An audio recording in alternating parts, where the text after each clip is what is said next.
আসসালামু আলাইকুম, welcome to another video. আজকে আপনাদের মাঝে নিউ ব্লগ নিয়ে আসলাম মৌমাছির। সকাল সকাল খামারে চলে গেলাম দেখতে পুলেন কি রুম আনতেছে। মনে করেন গিয়ে সাইরে মনে করেন মুখ আটকায় ফেলছি, দেখে বাইরের কতগুলো মাছ পুলেন আনে আর ভিতর থেকে কতটুকু মাছি বাইর হয়, কত মাছি বাইর হয় আর কি। তারপরে গিয়ে মুখ দিয়ে মুখ আটকায় ফেললাম। তারপরে মনে করেন দেখতেছি কত আনতেছে, 1 মিনিটের মতো আটকে লাগছে আর কি। মনে করেন যদি দেখতে চান পুলেন আনতে, মনে করেন 1 মিনিট আটকে লাগবেন। আটকে দেখবেন বাইরের মাছিটি কতটুকু পুলেন আনে, মানে কত পুলেন আনে, ভিতরে মাছি বাইর হয় কত। মনে করেন যেটা দেখতেছেন ফোন দিয়ে আটকে লাগছে, এটা মনে করেন মাছি চাপার লাগে আটকে লাগছে। মনে করেন ভিতরে সিলবোর্ড আছে, তার জন্য তাড়াতাড়ি ফাইটা বাইরেব।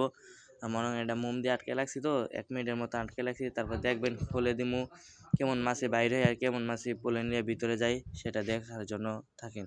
এখন খুলে দিলাম মুখটা, দেখেন পুলেন যেটি আনতেছে এটি মনে করেন বাক্সের ভিতরে যাইতেছে গা। আর মনে করেন যেটি পুলেন আনার লাগে মনে করেন বাইরে হইতেছে।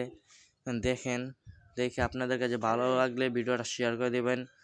আশা করি আপনারা সাপোর্ট করলে রেগুলার ভিডিও দিব। আমি যা কাজ কাম করি মনে করেন মাছের সবগুলো আপনাদের মাঝে তুলে ধরবো। আর দেখার জন্য অসংখ্য ধন্যবাদ আপনাদেরকে। আর ভিডিওটা শেয়ার করে দেবেন। আল্লাহ হাফেজ, ভালো থাকবেন।